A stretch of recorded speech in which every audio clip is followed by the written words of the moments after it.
नमस्कार दोस्तों, स्वागत है आप सभी का द ग्रेट सरकारी यूट्यूब चैनल में। तो फ्रेंड्स, आपको गुड न्यूज़ तो मिल ही गई होगी।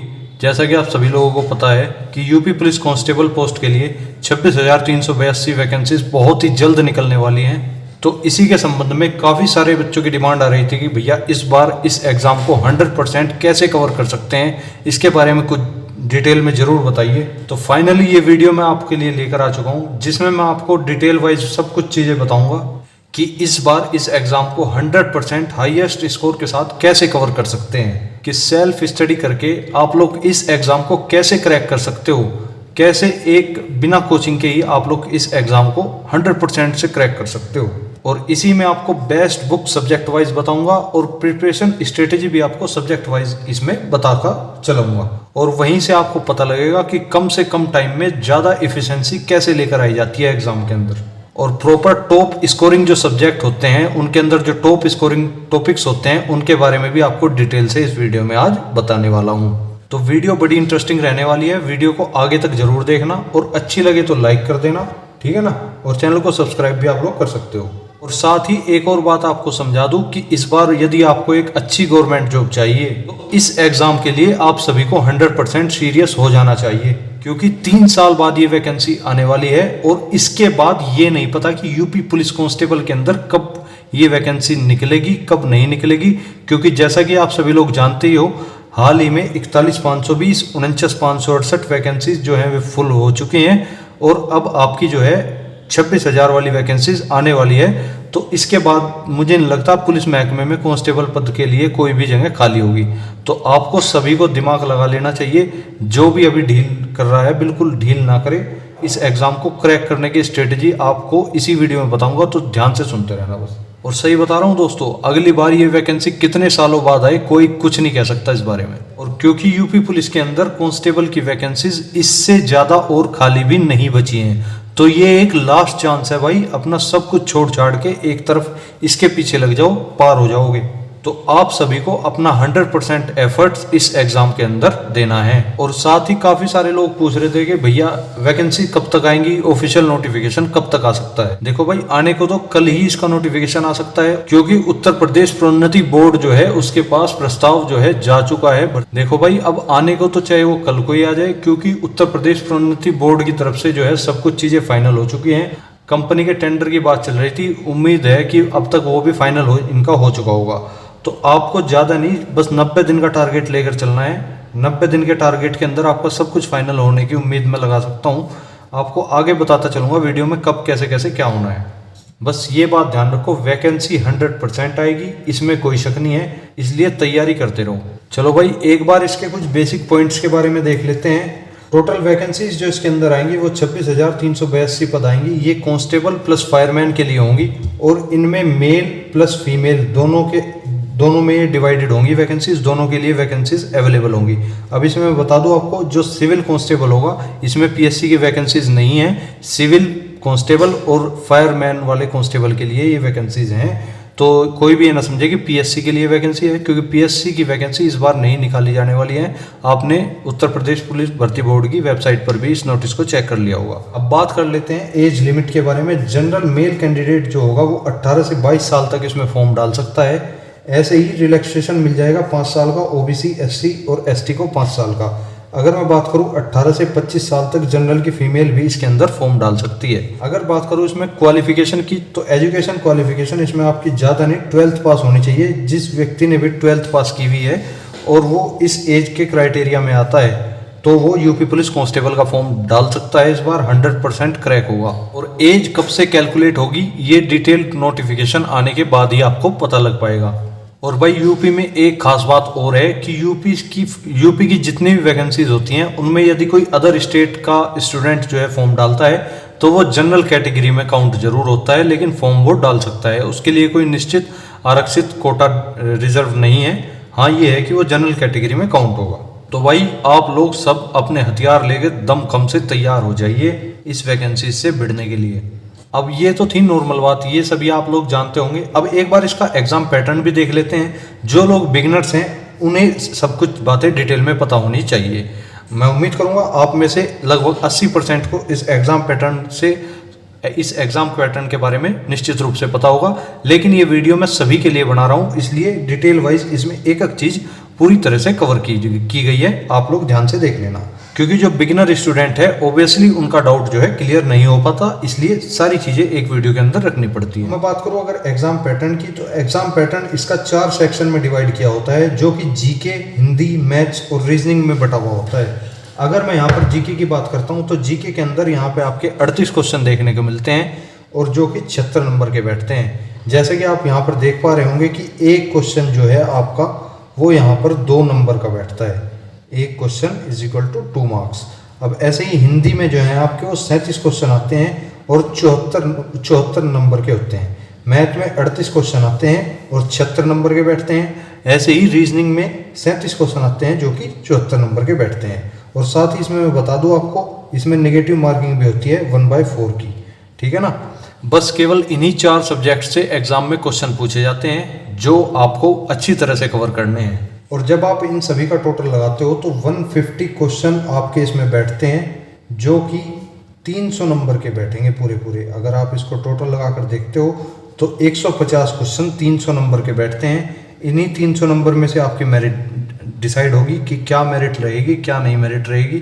41,520 जो कि विगत वैकेंसीज थी, और 49,568 जो कि हाल ही में संपन्न भी हुई है। इन दोनों की मेरिट आप सभी लोगों ने देख ली होगी, क्या मेरिट इनकी गई थी, क्या नहीं गई थी। तो उसी हिसाब से आइडिया रखते हुए आपको अपनी स्ट्रेटेजी को आगे बढ़ाना है। अब अगर मैं बात करता हूँ क्वेश्चन पेपर की टाइमिंग के बारे में, तो क्वेश्चन पेपर की टाइमिंग जो है वो आपकी 2 आवर रहने वाली है, यानी कि 120 मिनट्स, यानी 2 घंटे का समय आपको इन सभी क्वेश्चन को करने के लिए मिलेगा, जिसमें आपको हाईएस्ट स्कोर के साथ अपनी रैंक लानी है, ठीक है। नेगेटिव मार्किंग का मैंने आपको बता ही दिया, 1/4 की नेगेटिव मार्किंग होगी। एक क्वेश्चन 2 नंबर का होगा, 120 मिनट या 2 घंटे का आपका पेपर होने वाला है। आप सभी इसका स्क्रीनशॉट भी जरूर ले लीजिएगा, क्योंकि इसी पैटर्न के अनुसार आपको अपनी सिलेबस को आगे बढ़ाना है। बेस्ट बुक और स्ट्रेटेजी प्रिपरेशन भी आपको अभी बता रहा हूँ, बस 2 मिनट वेट कीजिए। उससे पहले आपको एक चीज़ बतानी बहुत ज़रूरी है, क्योंकि जब भी आप किसी एग्ज़ाम की तैयारी करते हो तो उसमें कुछ ना कुछ टारगेट लेकर चलते हो।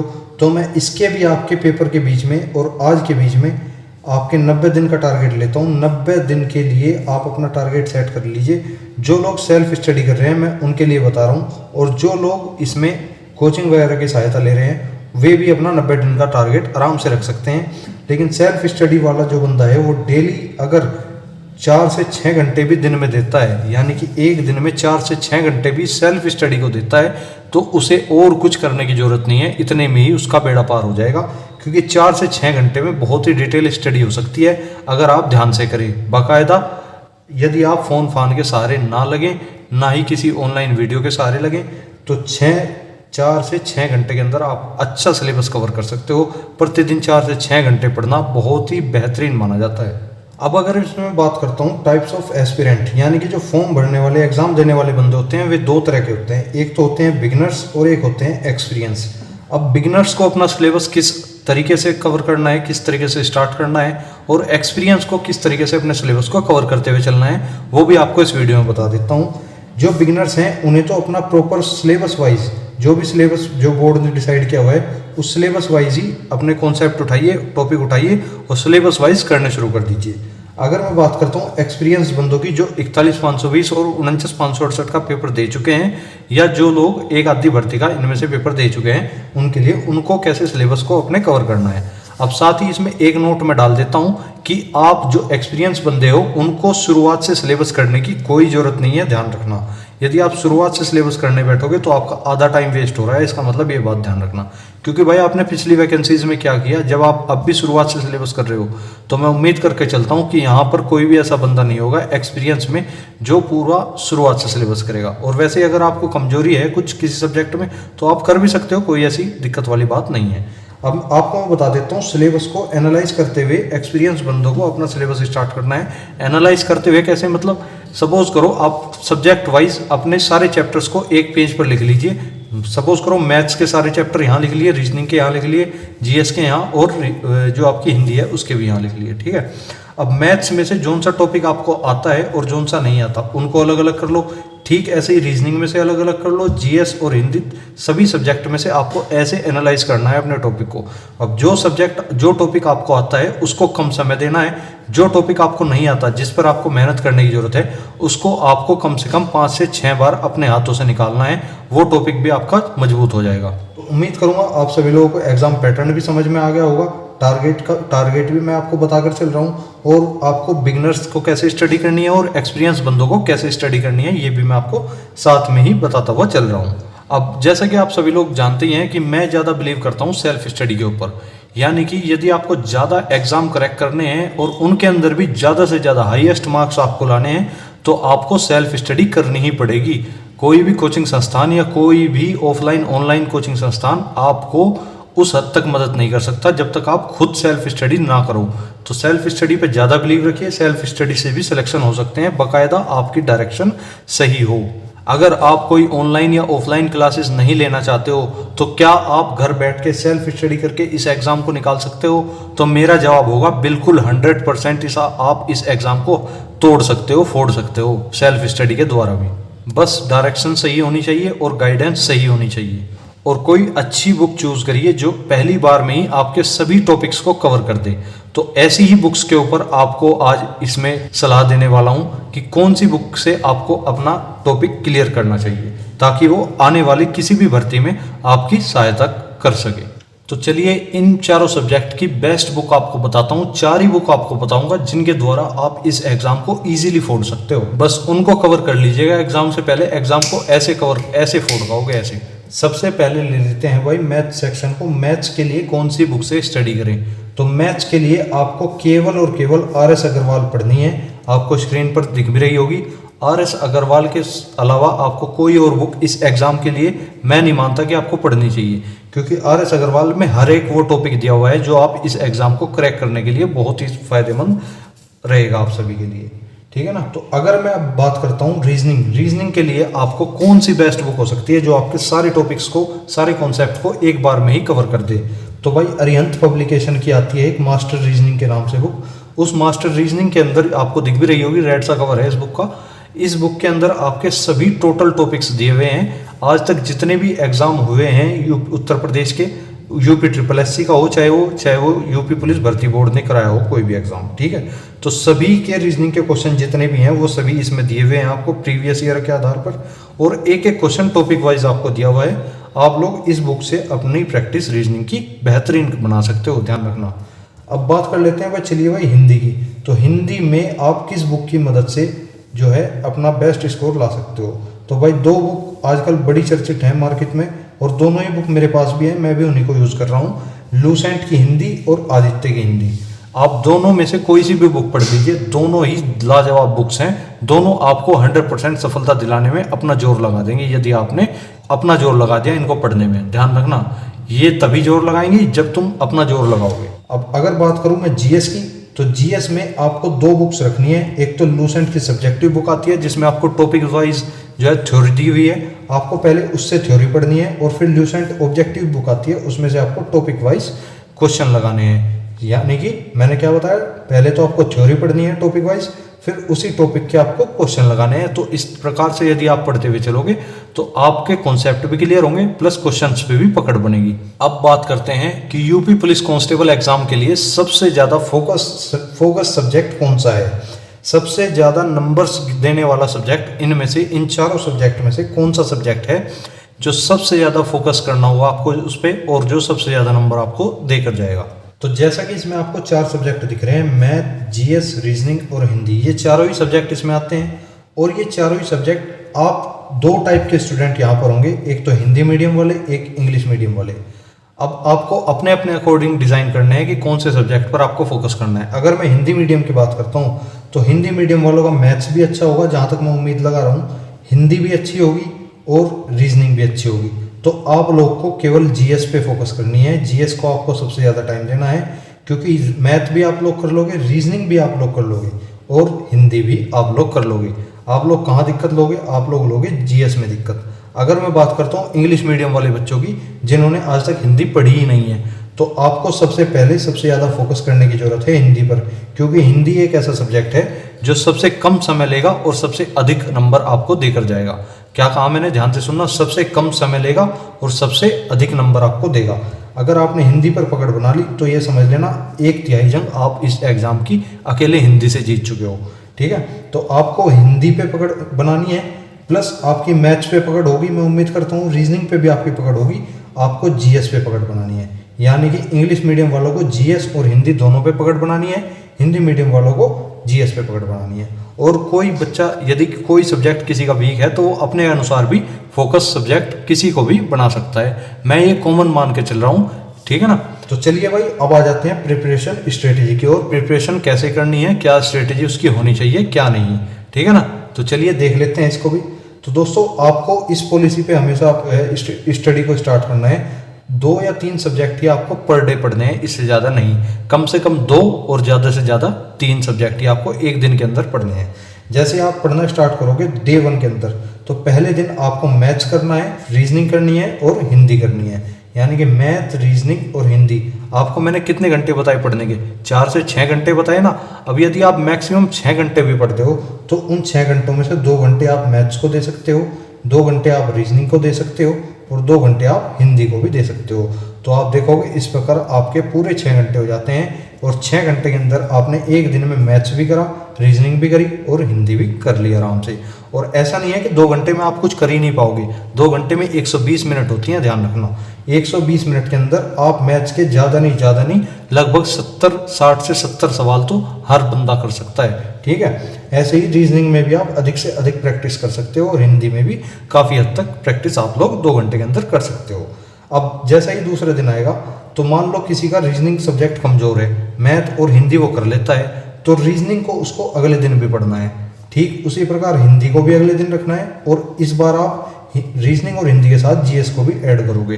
ठीक है, अगर आपका रीजनिंग मजबूत है, हिंदी मजबूत है, मैथ कमजोर है, तो आपको मैथ को अगले दिन ले आना है, रीजनिंग को एक बार ही रखना है। ठीक है, समझ रहे होंगे मैं क्या कहना चाह रहा हूँ भाई। जो सब्जेक्ट आपका कमजोर है उसको अगले दिन भी पढ़ो, बिल्कुल पढ़ो, और जो आपका कमजोर नहीं है, जिस पे अच्छी पकड़ है, उसको एक दिन पढ़ो, फिर तीसरे दिन पढ़ो। अब जैसे डे 1 में आपने ये तीनों सब्जेक्ट पढ़े, डे 2 में आपने तीनों सब्जेक्ट पढ़े, अब जब डे 3 आएगा वापस इनको रिपीट करो। ठीक है, डे 4 आएगा वापस इनको रिपीट करो, ऐसे ही आगे तक आपको चलते रहना है।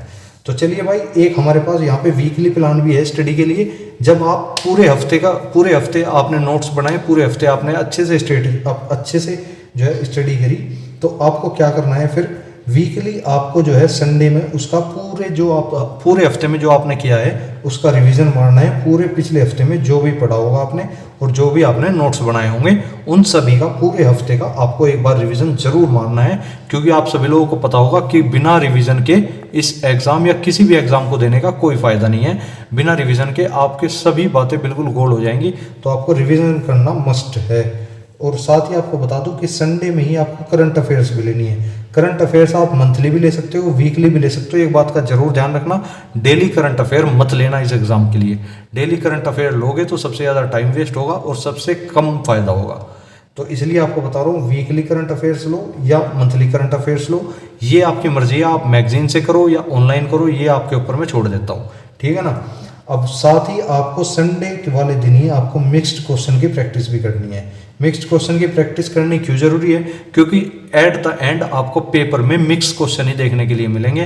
तो मिक्स क्वेश्चन की प्रैक्टिस अगर हफ्ते में एक बार भी करते रहोगे तो आपको पेपर करने में आदत बनी रहेगी। अचानक से पेपर आपके सामने आएगा तो आपको हेजिटेशन नहीं होगी। ठीक है, और क्वेश्चन को टैकल करने में आपको आसानी पड़ेगी। ठीक, ये तो थी पूरी स्ट्रेटेजी, प्रिपरेशन प्लान जो भी आपके लिए मैंने तैयार किया था। जो भी कुछ इसमें था वो सब कुछ एकदम रियल था, क्योंकि मैंने भी पिछली दोनों भर्तियों के एग्जाम दिए हुए हैं। 41,520 भी दिया हुआ है, 49,568 भी दिया हुआ है, और जो हाल ही में फायरमैन वाला पेपर हुआ था उसमें फायरमैन और ये जेल वार्डर जो वाला पेपर हुआ था ये भी मैंने दिए हुए हैं। तो आपको बता दूं, उन्हीं के आधार पर मैंने ये बताया है किस प्रकार से मैंने अपनी स्टडी वहाँ पे की थी, क्या स्ट्रेटेजी प्लान मैंने अपनाया था, वो सभी आज मैंने आपके इसमें खोल के रख दिया है आपके सामने। और मैंने आपको क्लियर इस वीडियो के स्टार्टिंग में बता ही दिया है कि यूपी पुलिस कांस्टेबल की ये लास्ट वैकेंसी है। इसके बाद कोई नहीं बता सकता कि ये वैकेंसी आगे कब देखने को आपको मिलेगी। तो लास्ट मौका है भाई, या तो दम लगा दो या फिर जाने दो, कोई आपको कहने वाला नहीं है फिर इसके बाद। क्योंकि अब इलेक्शन भी हो चुके हैं और अब इलेक्शन जो है आपके वो 5 साल बाद होंगे। तो 5 साल तक वेट करने की बजाय ये ज़्यादा अच्छा होगा कि आप अभी से इसमें तकड़ी मेहनत कर दो, जिससे 5 साल वेट ना करना पड़े। और भाई यूपी पुलिस के अंदर कांस्टेबल की और वैकेंसीज के लिए और वैकेंसीज जो है खाली भी नहीं बची हैं। तो इस अपॉर्चुनिटी को ऐसे मत जाने दीजिएगा, बिल्कुल इसको ग्रैब करना है आप सभी को। तो बस यही आपको बताना था, इधर उधर के काम अपने छोड़िए और 100% सीरियसनेस के साथ इस एग्जाम को फोड़ने में आप लोग लग जाइए अभी से। और अपने माइंड में एक गोल सेट कर लीजिए कि इस बार यूपी पुलिस कांस्टेबल को 100% हाईएस्ट स्कोर के साथ आपको फोड़ के आना है। इस बार केवल क्वालिफाई ही नहीं करना, मेरिट से कम 15 नंबर ऊपर आपके नंबर होने चाहिए। तभी आपके अंदर मोटिवेशन आएगा, तभी आपके अंदर जो है एनर्जी आएगी इस स्ट्रेटेजी पर चलने की। बाकी time to time videos regular basis पर इसके बारे में या और भी कुछ इसके बारे में आता है वो रेगुलर बेसिस पर आपके सामने लेकर आता रहूंगा। और जो भी अन्य कुछ स्ट्रेटेजी में बदलाव अगर जरूरत पड़ेगी तो वो समय के साथ बताता रहूंगा। और जो टॉप स्कोरिंग टॉपिक्स होते हैं उनके ऊपर भी एक वीडियो बहुत जल्द आने वाली है। यूपी पुलिस कांस्टेबल के अंदर सब्जेक्ट वाइज जो टॉप स्कोरिंग टॉपिक्स हैं वे कौन से होते हैं, कौन से टॉपिक्स ऐसे हैं जो हाईएस्ट नंबर आपको देकर जा सकते हैं इस एग्जाम के अंदर, उनके ऊपर बहुत ही जल्दी वीडियो आने वाली है। आप सभी लोग चैनल को सब्सक्राइब कर सकते हैं। और इससे अलग भी आपका कोई और भी अगर आपका डाउट हो तो कमेंट में बता दीजिएगा, उसके ऊपर भी आपका डिटेल सॉल्यूशन लाने की कोशिश करूंगा। तो चलिए दोस्तों, इस वीडियो में फिलहाल के लिए इतना ही है और अगली वीडियो में लेकर आ रहा हूँ top scoring topics subject wise. बहुत ही इंटरेस्टिंग वीडियो रहने वाला है और बहुत ज्यादा इंपॉर्टेंट भी रहने वाला है एग्जाम की दृष्टि से। तो चलिए, ये वीडियो पसंद आया तो इसको लाइक करिए, शेयर करिए और चैनल को सब्सक्राइब कीजिए। थैंक यू, धन्यवाद।